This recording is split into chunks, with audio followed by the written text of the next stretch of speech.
जय Hind everyone. Indian air force की तरफ से 4 स्टेशन पर जो ग्रुप सी की नई भर्ती निकाली गई है, इसके बारे में कुछ दोस्तों को पता चल गया होगा, लेकिन बहुत सारे दोस्त हमारे वीडियो के इंतजार में बैठे होंगे।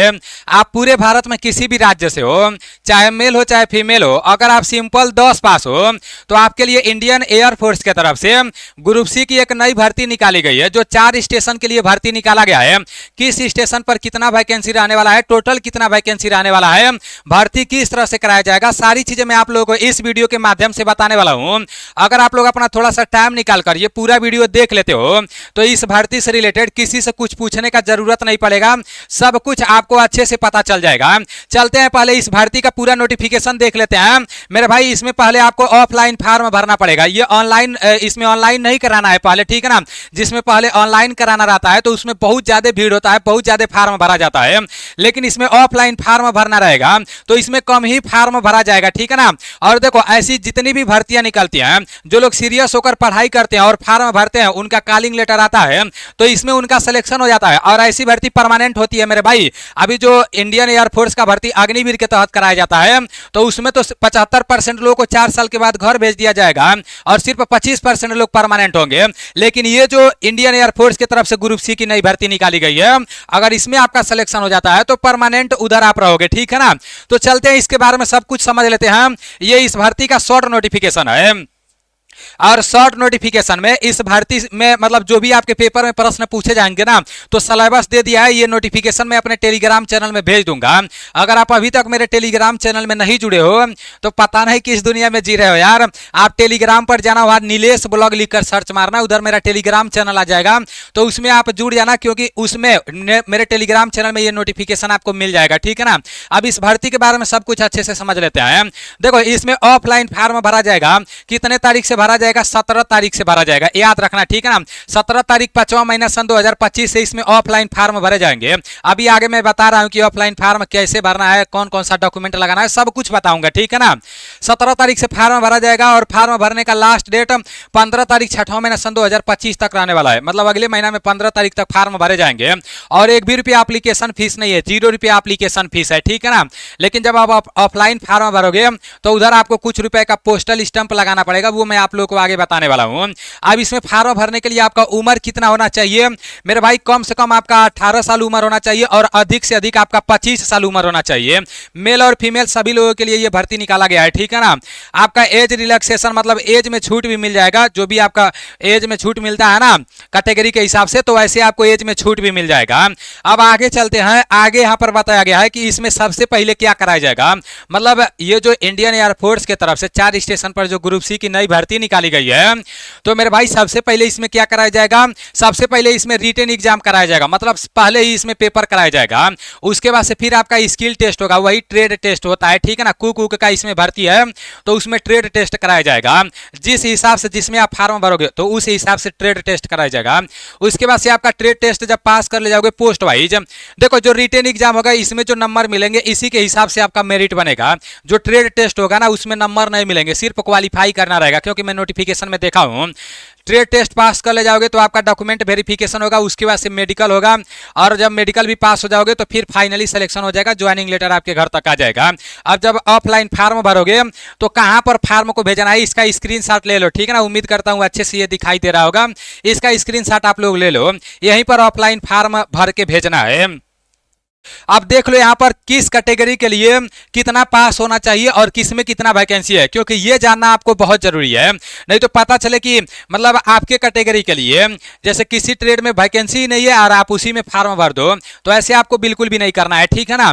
आपके यहाँ लोअर डिवीजन क्लर्क दिया है, तो क्लर्क में ऑल इंडिया के लिए 14 वैकेंसी है, और यहाँ पर क्लर्क में फॉर्म भरने के लिए 12 पास होना चाहिए, और बोला है कि exam in any recognised board in India, मतलब 12 पास होना चाहिए, और 12 पास के साथ साथ टाइपिंग भी आपको आना चाहिए क्लर्क में भर्ती देखने के लिए। क्लर्क में फॉर्म भरोगे तो टाइपिंग भी आना चाहिए, ठीक है ना। 1 मिनट में इंग्लिश का 35 वर्ड टाइप करने आना चाहिए और हिंदी का 30 वर्ड टाइप करने आना चाहिए।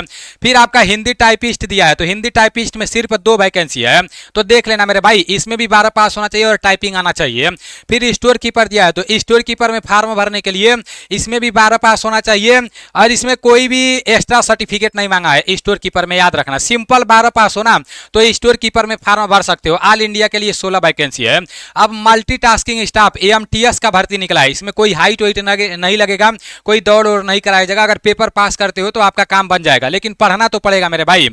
यहाँ पर बोला जा रहा है कि एमटीएस, तो एमटीएस में आप लोग का 53 वैकेंसी है। ऑल इंडिया के लिए सबसे ज्यादा वैकेंसी इसी में देखने को मिल रहा है।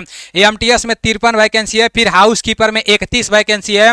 फिर आपका यहाँ पर दिया है, यहाँ पर आपका दिया है लॉन्ड्री मैन दिया है, तो यहाँ पर आपका 3 वैकेंसी है। फिर मेस स्टाफ दिया है 7 वैकेंसी है। और उसके बाद से यहाँ पर दिया है वैकनिसर दिया है 1 वैकेंसी है। ड्राइवर दिया है 8 वैकेंसी है। तो इसमें सिर्फ सिंपल 10 पास, नहीं ड्राइवर तो दूसरा है, आपका सिंपल 10 पास मांगा गया है, ठीक है ना। ये जो आपका पूरा वैकेंसी के बारे में मैं बताया हूँ, तो यहाँ तक सिंपल 10 पास मांगा है। जो आपका यहाँ तक सिंपल 10 पास मांगा है, कोई भी एक्स्ट्रा सर्टिफिकेट नहीं मांगा है, कोई भी आईटीआई सर्टिफिकेट नहीं मांगा है। उसके बाद से अगर आप ड्राइवर में फार्म भरते हो तो 8 वैकेंसी ऑल इंडिया के लिए। ड्राइवर में फार्म भरने के लिए 10 पास का सर्टिफिकेट होना चाहिए और ड्राइविंग लाइसेंस भी होना चाहिए।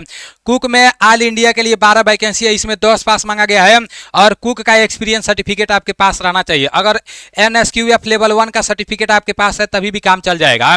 और मैं एनएसक्यूएफ लेवल 1 का सर्टिफिकेट काफी सारे दोस्तों का बनवाया हूं। जब भी ऐसा भर्ती आएगा ना कुक के लिए, तो एनएसक्यूएफ लेवल 1 का सर्टिफिकेट उधर मांगा जाएगा। उसके लिए मैं एक बीएसएफ वाला जो मैं वीडियो बनाया था ना 17,000 वैकेंसी वाला, नीलेश ब्लॉग चैनल पर ही, तो उसमें लास्ट में मैं एक मोबाइल नंबर दिया हूं, तो उससे अगर आप कांटेक्ट करते हो तो आपका एनएसक्यूएफ लेवल 1 सर्टिफिकेट बन जाएगा, ओरिजिनल बनेगा, कोई दिक्कत वाली बात नहीं रहेगा। यहाँ पेंटर दिया है, पेंटर में आपका टोटल 3 वैकेंसी है। उसके बाद से कारपेंटर दिया है, कारपेंटर में आपका टोटल 3 वैकेंसी है और इसमें भी आपका 10 पास मांगा था। अब देखो कि किसमें कितना पास होना चाहिए ये मैं आपको बता दिया हूं। अब मेरे भाई जब आप फार्म भरोगे ना, इसमें आपको क्या करना है, इसमें आज 17 तारीख से फार्म भरे जाएंगे, तो मैं आपको एक ऑफलाइन फार्म दूंगा, ठीक है ना। ये ऑफलाइन फार्म आपको कहां पर मिलेगा, मेरे टेलीग्राम चैनल में मिलेगा। 17 तारीख को मैं भेज दूंगा शाम तक, जब से फार्म भरना चालू हो जाएगा तो मैं भेज दूंगा। अभी ये फार्म नहीं मिला है मुझे, ठीक है ना। जैसे ही मुझे मिलेगा मैं 17 तारीख किसी भी हाल में भेज दूंगा। तो ये फार्म ले लेना, इसको निकलवा लेना, प्रिंट आउट निकलवा लेना। और कैसे फार्म को भरना है, यूट्यूब पर एक बार सर्च मारोगे ना तो बहुत सारे लोग वीडियो बनाए होंगे, तो उसको देखकर आप फार्म अच्छे से भर लेना, कोई अच्छा वीडियो देखकर, ठीक है ना। फार्म भरते टाइम डॉक्यूमेंट कौन कौन सा लगाना है, तो 10 और 12 का मार्कशीट लगाना है, डोमिसाइल सर्टिफिकेट मतलब निवास प्रमाण पत्र, कास्ट सर्टिफिकेट लगाना है, आधार कार्ड लगाना है, 2 पासपोर्ट साइज फोटो लगाना है। उसके बाद से फिर 10 रुपए का पोस्टल स्टंप भी होना चाहिए, याद रखना आप सभी साथी। कैरेक्टर सर्टिफिकेट भी, उसका भी जीरोक्स करवा लेना है, पुलिस वाला कैरेक्टर सर्टिफिकेट भी बनवा लेना है। एक्सपीरियंस सर्टिफिकेट अगर आपके पास है तो लगाओ, नहीं है तो नहीं लगाओ। ऑल डॉक्यूमेंट जिसमें एक्सपीरियंस मांगा है उसमें तो एक्सपीरियंस मांगा जाएगा। ऑल डॉक्यूमेंट सेल्फ अटेस्टेड, सभी डॉक्यूमेंट पर अपना सिग्नेचर आप लोगों को करना है। अगर सिग्नेचर नहीं करोगे तो दिक्कत रहेगा, ठीक है ना। तो इतना डॉक्यूमेंट आप लोगों को फार्म के साथ लगाना है। जब आप ऑफलाइन फार्म भर दोगे, इतना डॉक्यूमेंट लगा दोगे और पोस्टल स्टैंप जहां जो आपका पोस्ट ऑफिस रहता है उधर ही मिल जाएगा, ठीक है ना। ये सारी चीजें करने के बाद 2 लिफाफा रहेगा, तो एक लिफाफे में अपना पूरा फार्म भर के और इतना डॉक्यूमेंट का फोटोकॉपी लगा के एक लिफाफे में भर देना है। इसमें अपना एड्रेस पूरा लिख देना है। छोटा लिफाफा है, फिर छोटे वाले लिफाफे को बड़े वाले लिफाफे के अंदर डाल देना है और बड़े वाले लिफाफे पर ये एड्रेस डालना है। ये जहां पर भेजना है ना, तो ये एड्रेस यहां पर दिया गया है। देखो 4 स्टेशन का नाम मैं जब नोटिफिकेशन भेजूंगा तो आप लोग देख लेना, उसमें दिया गया है।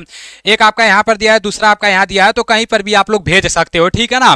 बस इतना सा बात है, बाकी यहाँ पर नोटिफिकेशन ही है। बाकी इसका पूरा नोटिफिकेशन मैं भेज दूंगा। इस भर्ती के बारे में सब कुछ मैं आप लोगों को बहुत अच्छे से बताया हूँ। ऑफलाइन भर्ती है, 17 तारीख से फार्म भरे जाएंगे। ऑफलाइन फार्म मैं आप लोगों को दे दूंगा। अब इसमें फार्म भर दोगे तो इसका एडमिट कार्ड हो सकता है परसेंटेज पर भी आए। वही अगर आपका 10 में 65% है, 70% है तो ठीक है, ना, भर देना। कहीं लिखा नहीं गया कि परसेंटेज पर आएगा, लेकिन मैं आप लोग को बोल रहा हूँ क्योंकि ऐसी भर्तियों में ज्यादा करके परसेंटेज पर ही एडमिट कार्ड आता है। ये लोग ज्यादा भीड़ नहीं लगाते हैं। जिसका अच्छा खासा परसेंटेज रहता है, अच्छा रहता है, ऐसी बीआरओ का भर्ती आता है, ऐसे बहुत सारा भर्ती आता है, ठीक है ना। तो चलो ठीक है, उम्मीद करता हूं इस भर्ती के बारे में सब कुछ आपको अच्छे से समझ में आ गया होगा। मिलते हैं अगले वीडियो में। जय हिंद।